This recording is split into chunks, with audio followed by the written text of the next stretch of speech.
mean, do you see a world where airplanes will fly themselves and, it Yes. would be that you do? Yes, and I do see a world where in the future I think we will look back on the days where we were driving our own cars and think, oh my gosh, that was so barbaric. Like we had no idea when someone was drinking and driving or if they hadn't Yeah, slept all night. And if you look at just human auto accidents, it's human error. And these machines, as scary as it might sound, if they're much better at doing something safer, we're going to right. end up choosing, I think we'll end up choosing those as preferences. Yeah, I mean, I know exactly what you're talking about, but I then wonder if that goes a step further where then, you're in an airplane, these airplanes are flying by themselves, but then there's no, they have a mind of their own. And if something gets corrupt in it, that can also shut down everything as well and be very dangerous. But on Totally. that, And hopefully they can solve for that because that is yes, terrifying. right. I mean, yeah, of course. But I have a friend who's a investor in a company called Archer. Are you familiar with Archer? A very interesting company that he believes is going to be like the Uber for airplanes, and where they already have made some and are testing them. And I think FedEx uses them now to take hearts and body parts back and forth for transplant stuff.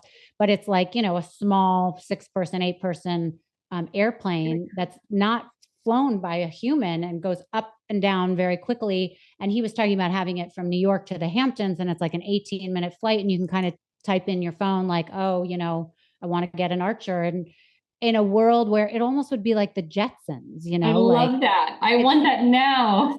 yeah, no, well, it's created, it's a publicly traded company, and the Oh, stuff that they show is so phenomenal. But also, you're kind of like, that isn't gonna happen. And he's like, no, Rachel, it is gonna happen. We're just so we don't get it. Just like you're talking about these things, like with things being implanted in your brain, we just don't imagine that it can happen. So, what are some things like us as layperson, we probably don't even realize that this is really going to happen in the next 10 years. But I know I've heard you talk about some things and said to people in a room that are aware of stuff, what do you see in 2030 that we're not aware of that can actually happen, or 2035?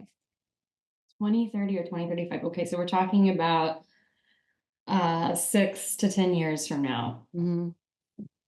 I mean, I think that, oh man, okay, I'll give you something fun Okay. that I think will happen, like a positive thing.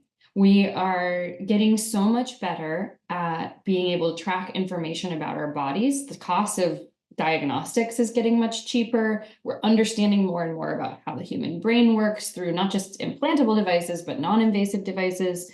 And I think we're going to have this really, I do think there will be a whole new job economy that opens up for like a kind of, what would I call it? It's like a mix of a doctor and an experience engineer.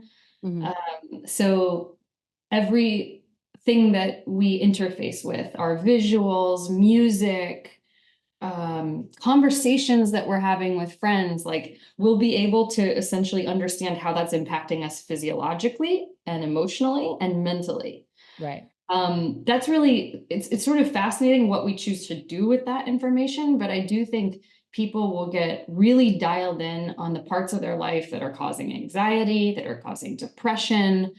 And my hope is that we'll put a lot more resources into understanding like the causes of mental illness, Right. not just treating them, but really addressing like what is it about our current human society that's causing all of these issues like cancer, et cetera, and kind of developing tools and solutions for that. So Right.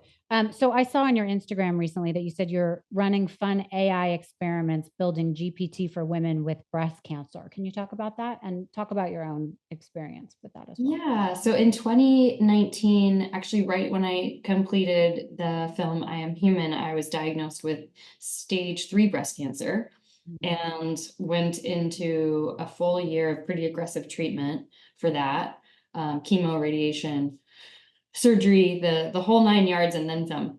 And what was really fascinating to me was at the time that I was diagnosed, I had 5 friends of friends, all under the age of 35, also diagnosed. And so we Wow. started a little chat group. And, you know, each of us had a different type of breast cancer. There's many different types, and there's different treatments, and there's so many questions that you have that you cannot find on Google. You're better off going to Reddit threads than you are the first, I don't know, 10 pages of search results on Google. And it was this group of girlfriends that we really helped each other through treatment by way of our intense research minds. And I wanted to be able to take sort of those conversations and the things that you learn as a patient and inject them into a knowledge base that can be accessed by other patients in the future. So I've been working on the Cancer 101 GPT, which is a GPT designed by cancer survivors and addresses all the questions that you really need answered during treatment, particularly as a young woman, like, do I want a cold cap to save my hair? What are the pros and cons of that? What are some of the unwanted or surprising side effects? Things like that you really can't find online. So that's what I've been working on in my spare time.